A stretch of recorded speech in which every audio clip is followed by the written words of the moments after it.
Hi, I'm Debbie Harbeck, and I'm a certified life coach working with women in midlife and through the menopause transition. So each week, I'll be sharing the latest information, inspiration, and generate some momentum so you can move forward and feel more in control of your changing midlife body and your life. Let's go. Hi, and welcome back to the podcast. So today we are talking about something that hits close to home for me and maybe for many of you, and that is taking up space. So what do I mean by taking up space? Taking up space isn't about being loud for the sake of being loud. It's not about dominating or bulldozing conversations. Taking up space is really about becoming fully present in your life so that you own your needs, you own your desires, you own your truth, and you let them be seen and heard. So it's really about no longer apologizing for existing like some of us do. And it's actually about being unapologetic for being you. So the reason I wanted to do this episode is because I've been questioning this tendency inside myself. That's the tendency not to take up too much physical space sometimes to the point where I can almost be invisible, or the tendency I have to stay quiet in a meeting room full of people and opinions, even maybe when I disagree. So I was just noticing this in the pool this week, which is kind of funny. I swim in a pretty small pool at the gym. It's only got 2 lanes and it's like 20 meters. It's not very big.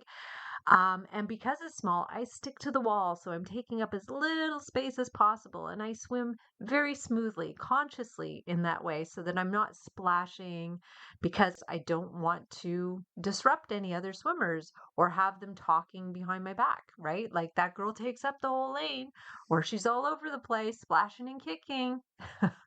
I know it's kind of crazy because then there's others, like especially the men I've noticed, have no problem taking up space. They swim, they splash, they make waves, and it doesn't seem to bother them. So why is taking up space such an issue for me?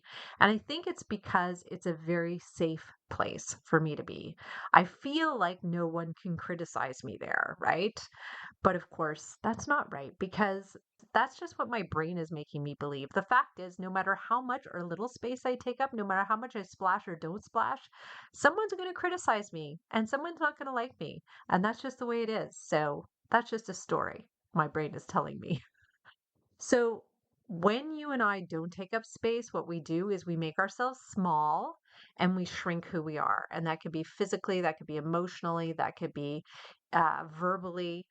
I think as young toddlers, we were taught to be quiet, to behave, to be a good girl. And now we feel like taking up space is a risk because it might mean we're being bad, as childish as maybe that sounds. And maybe it'll piss off a few people, especially those that love that you're quiet and that you don't rock the boat and that you don't seem to have your own opinion about things. So today I'm inviting you to start considering taking up space, not just physically, as I mentioned, but emotionally, verbally, and energetically.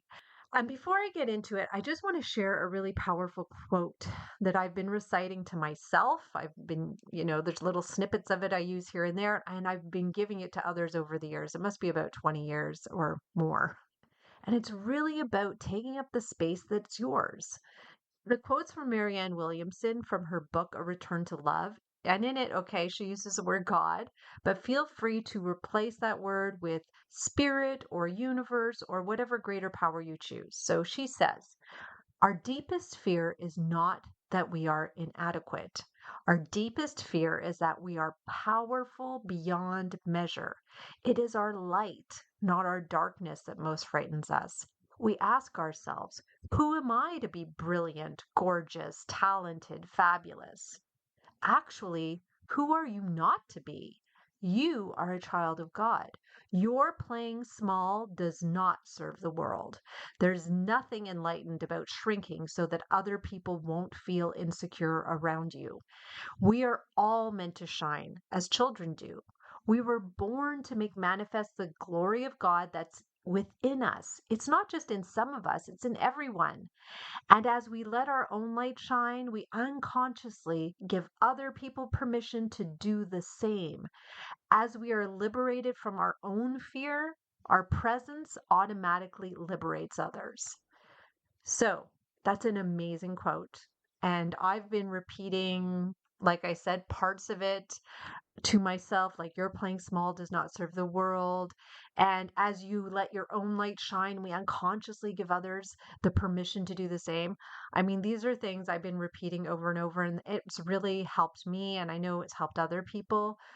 So just contemplate that, especially if you've been raised to be nice, to be low maintenance, to keep opinions to yourself, to not be needy. This is something to really think about because here we are in midlife and we're trying to figure out who we are while our hormones are in chaos, while our roles are shifting, and while we're lacking confidence to say what we actually want or to make tough decisions on our own.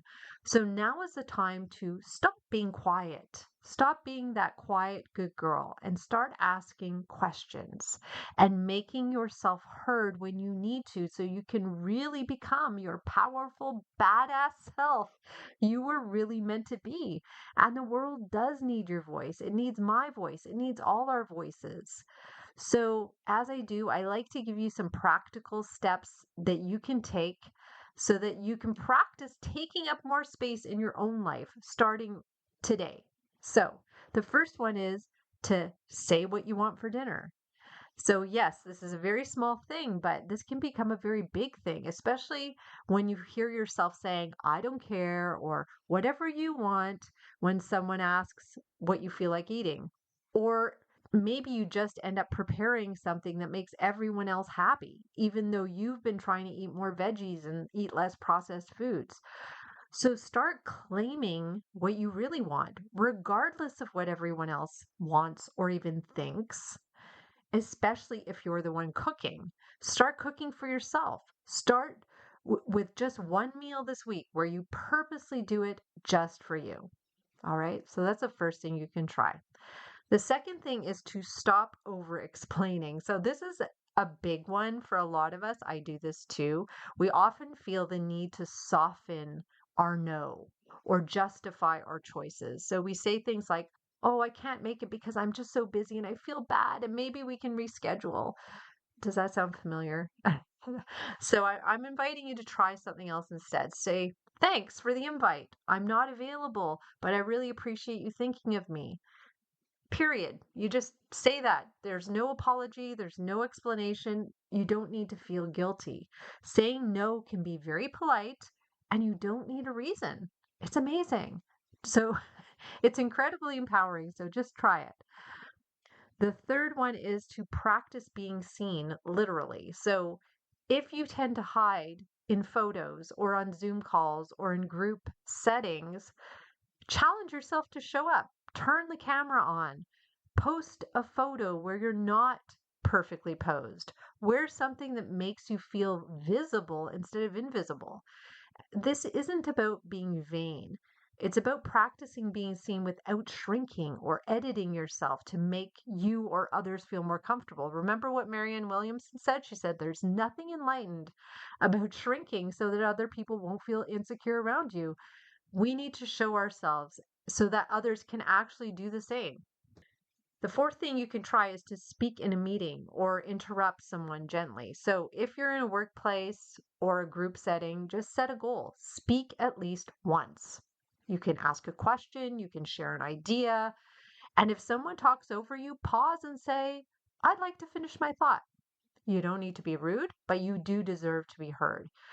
So, actually, last month I was in a meeting and my tendency is to stay quiet. And there are always plenty of other people who are happy to speak. So I just stay in my comfort zone, very quiet.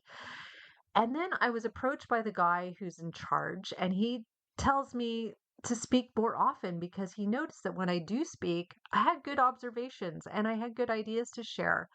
So his encouragement actually helped me to come out of my shell a little bit. And in subsequent meetings, I've noticed I've been speaking up, I've been sharing more. And I've noticed that sometimes those ideas aren't agreed with. And although it's really uncomfortable, it is freeing to be able to say what you want to say. So even if it's not agreed with, it's still totally worth it. And the last thing is to maybe write or journal or use voice notes or share your words. So, one of the most powerful ways to take up space is to hear yourself think. Start by journaling, not a to-do list, not a shopping list, but just a way to connect with yourself. Write down your thoughts, write down your feelings. Or you can even voice record little notes to yourself when you're walking or driving. And maybe just maybe share some of those thoughts with someone you trust or with the world. You can put it out in a post or a podcast like me or a conversation because your story matters.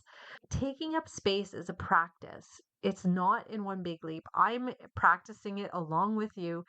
It's in all the 100 little choices where we decide I am allowed to want what I want. I do deserve to be heard without apology, and I belong here.